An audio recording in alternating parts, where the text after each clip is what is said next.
12ই June 2023। এই দিনটা কিন্তু এখন আমাদের মেমোরি বুকেও জায়গা করে নিয়েছে অন্যান্য আরও কতগুলো স্মরণীয় দিনগুলোর সাথে।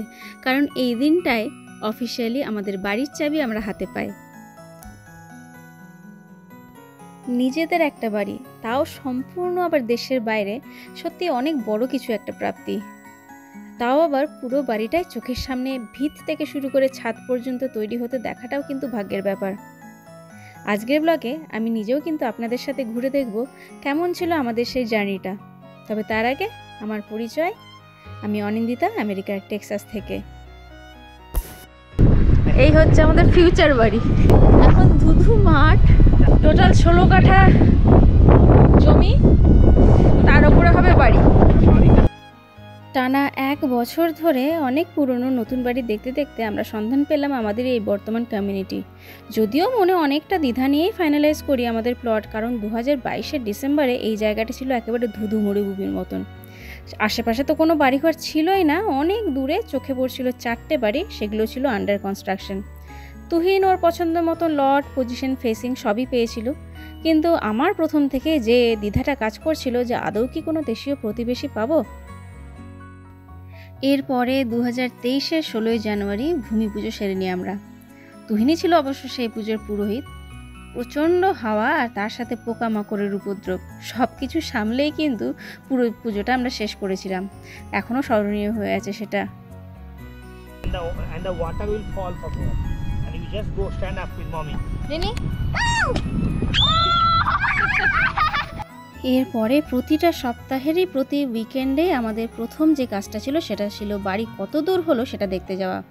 এই যে কেমন একটা অনুভূতি, একটা ভালো লাগা, সেটা যারা দাঁড়িয়ে থেকে নিজেদের বাড়ি গড়তে দেখেছেন তারাই শুধুমাত্র বুঝতে পারবেন।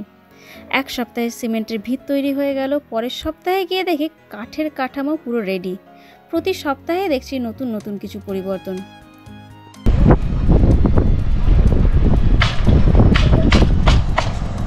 তো নিহারিকা, এই যে বাড়িটা তুমি দেখছো কেমন লাগছে তো দেখে বাড়িটাকে? যখন ফুললি বিল হয়ে যাবে আরো ভালো লাগবে দেখতে। Then how is the house look like? There is mud, so we should not go that side. Mosquitoes, yes. So we can go this side and then watch from there. Shall come. প্রায় এরা তো বলছে June মাসে complete করে দেবে ঘরটা। আমি বলছি না, জুনে নেব না, আগস্টের শেষের দিকে নেব। জুনে আমাদের অনেক বড় কাজ আছে, এবছর ইন্ডিয়া যাব। ঠিক আছে। তবে জানেন, মাঝে মধ্যেই কিন্তু আফসোস করতাম যে এত টাকা খরচ করে বাড়ি কিনছি, কিন্তু না আছে তাতে ইট, বালি, সিমেন্ট, না মার্বেল, না তার ছাদ পর্যন্ত ঢালাই হলো, আর তার সাথে ইন্টেরিয়ার তো পুরোটাই সাদা ক্যানভাসের মতন একেবারে ব্ল্যাঙ্ক। এটা হচ্ছে বাড়ির 5th উইক, বাড়ি তৈরি করা 5th উইক। ইয়েস।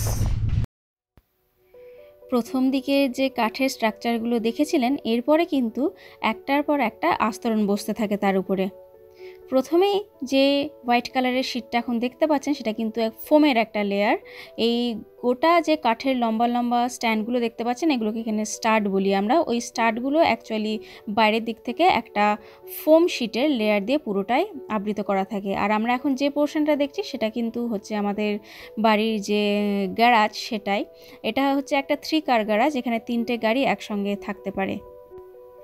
তবে পুরো বাড়িটাতে কিন্তু পরবর্তীকালে এসির ব্যবস্থা হলেও এই গ্যারাজটা কিন্তু এসির ব্যবস্থা করা হয়নি।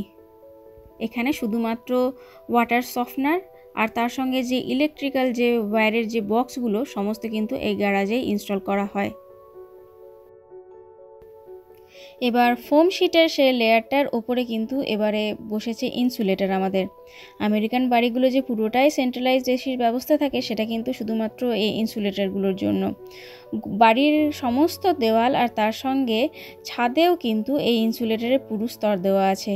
ওই যে সাদা রঙের যে ফোমের মতন অংশগুলো দেখতে পাচ্ছেন, এগুলোই কিন্তু ইনসুলেটর। এই ইনসুলেটরের ওপরে এবার বসে ড্রাই ওয়াল।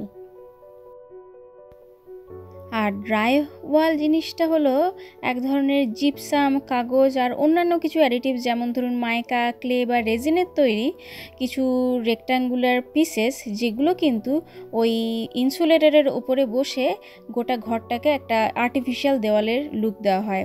এবার কেন এই ড্রাই ওয়ালগুলো ইউজ করা হয় তার কিছু কারণ অবশ্যই আছে। এক তো যেহেতু কাঠের বাড়ি, আগুন লাগার চান্স বেশি, আর তার সঙ্গে বৃষ্টির সময় জলও ঢুকে যেতে পারে দেওয়াল দিয়ে। সেই কারণে কিন্তু এই ড্রাই ওয়ালগুলো ইউজ করা হয়, যাতে এই যে আগুন লেগে যাওয়ার যে সম্ভাবনা বা তার সঙ্গে বৃষ্টির জল ভেতরে যে সোক করার প্রবণতা, সেইগুলো কিন্তু এই ড্রাই ওয়ালগুলো অনেকটাই কমিয়ে দেয়। বর্তমানে আমাদের বাড়িতে যে দেওয়ালগুলো দেখতে পান সেগুলো কিন্তু হচ্ছে এই ড্রাই ওয়ালই। তাই দেওয়ালে কোনো হালকা ডেকোর টাঙাতে হলে একটা পুষ্পিনী যথেষ্ট, কিন্তু ভারী কোনো জিনিস আবার হ্যাং করলে কিন্তু সেটা কিছুদিন পরেই পড়ে যায়।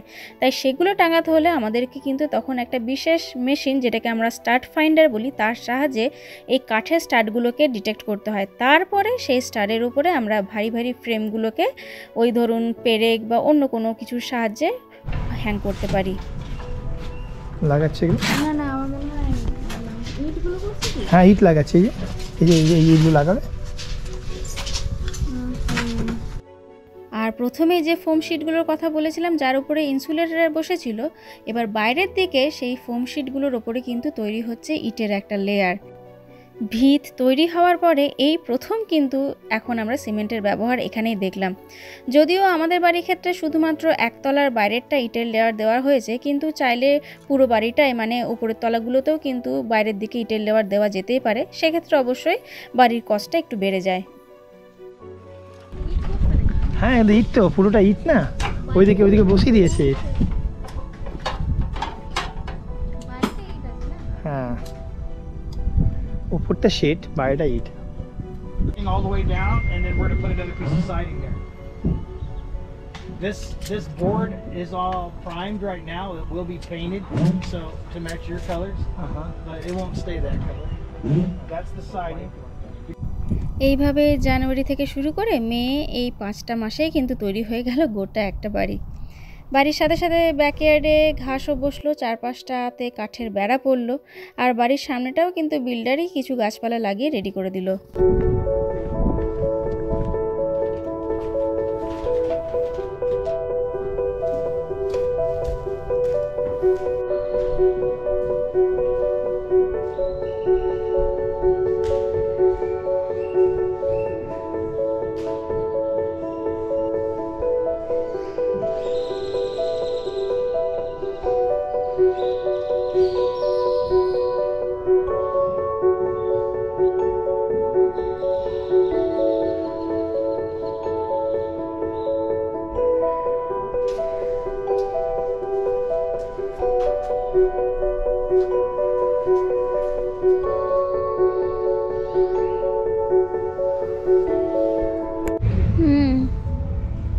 এই কাল পরশুই বসিয়েছে হয়তো। পুরো ব্যাকইয়ার্ডের চেহারা আমাদের পাল্টে গেছে এখন। একবার দেখুন জায়গাটা, একবার দেখুন ঘাসটা লাগানোর পরে জায়গাটা আরো বড় লাগছে। তুই নেই এতটা ঘাস। এই সদ্য বসানো হয়েছে। মানে এমন জায়গাটা একদিকে আর সব দিকে ঘুরিয়ে বিশাল বিশাল, পুরো মনে হচ্ছে দেখ ছকছক কাটা আছে। হ্যাঁ, ওগুলো বসতে টাইম লাগবে, মিক্স করা শুরু হবে না, তাই 2 মাস লাগবে।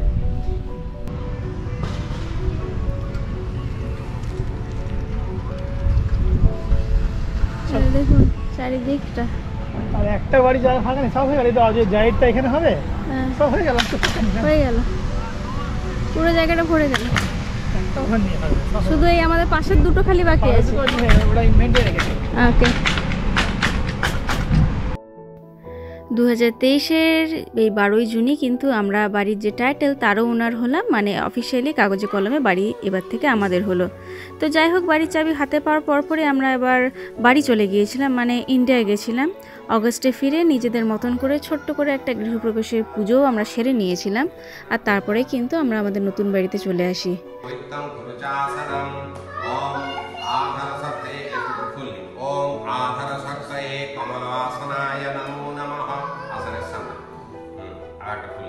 ओम वामे गुरुभ्यो नमः वामे गुरुभ्यो नमः वामे गुरुभ्यो नमः दक्षिणे गणपतये नमः ऊर्ध्वे ब्रह्मणे नमः अधयनन्ताय नमः पश्चात् क्षेत्रपालाय नमः सम्मुखे अत्र पूजिता देवदेवी गणेभ्यो नमो नमः। এটা কেন ঝুলন্ত মঙ্গল।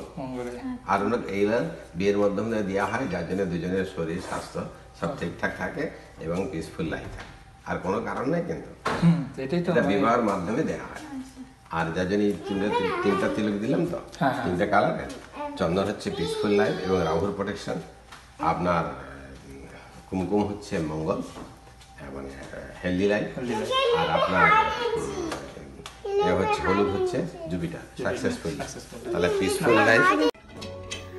শুধুমাত্র পুজোটা সেরেই কিন্তু আমরা জিনিসপত্র নিয়ে অ্যাপার্টমেন্ট থেকে কিছু পুরনো জিনিস আর তার সঙ্গে নতুন আসবাবপত্র নিয়ে নতুন বাড়িতে একেবারে পার্মানেন্টলি শিফট করে গেছিলাম।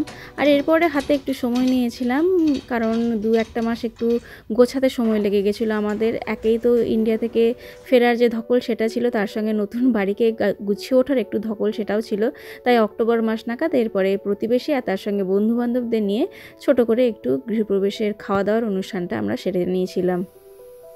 2023-এর 12 জুন থেকে 24-এর 12 জুন এই 1 বছরে বাড়িতে যা যা প্রবলেম হয়েছে, মানে ধরুন উইন্ডোর সিল লিক করে জল ঢুকে গেছে বাড়িতে, বা কোনো ক্যাবিনেটের কোনো মেশিনারি গোলযোগ হওয়াতে সেগুলোর জন্য ম্যানুয়াল লেবার দরকার হয়েছে, সেগুলোর উপরে কিন্তু 1 ইয়ার ওয়ারেন্টি থাকায় ওরাই কিন্তু মাঝে মধ্যেই যখনই প্রবলেম হয়েছে এসে সারিয়ে দিয়েছে। আর এরপরেও কিন্তু ছাদ লিক হওয়া বা হিটিং ভেন্টিলেশনের কোনো প্রবলেম হলে বা প্লাম্বিংয়ের কোনো প্রবলেম হলে তার উপরে কিন্তু 2 বছরের ওয়ারেন্টি আমরা পেয়েছি। আর তার সঙ্গে ওভারঅল যে স্ট্রাকচারাল এলিমেন্টস মানে গোটা বাড়ির যে কাঠামোটা, তার উপরেও কিন্তু 10 বছরের ওয়ারেন্টি আছে।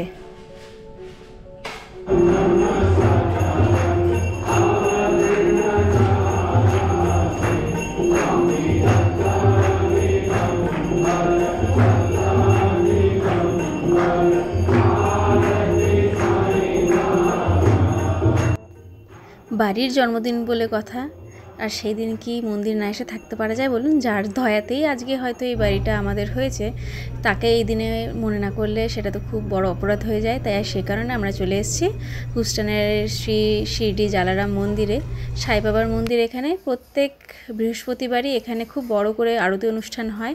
যখন আগে হুস্টনে থাকতাম এখানে প্রায় প্রত্যেক বৃহস্পতিবারই আসা হতো, কিন্তু এখন বাড়ির থেকে দূরত্ব প্রায় ঘণ্টাখানেকের হয়ে যাওয়ায় এখন আর প্রত্যেক সময় আসা হয়ে ওঠে না। কিন্তু এই গরমের ছুটির সময়টা যেহেতু বাচ্চাদেরও স্কুলের কোনো যাওয়ার তাড়া নেই, তার সঙ্গে বললাম স্পেশাল দিনে স্পেশাল জায়গায় যেতে ইচ্ছে হলো, সেই কারণেই আমরা আজকে সবাই মিলে মন্দিরে চলে এলাম। আমাদের বাড়ি তৈরির এই পুরো সফরটা কেমন লাগলো আপনাদের, সেটা কিন্তু অবশ্যই তাহলে কমেন্ট করে জানাবেন। আজকের মতন ব্লগটাকে এখানে শেষ করলাম। সবাই ভালো থাকবেন, আবার সবার সঙ্গে দেখা হচ্ছে পরের ব্লগে।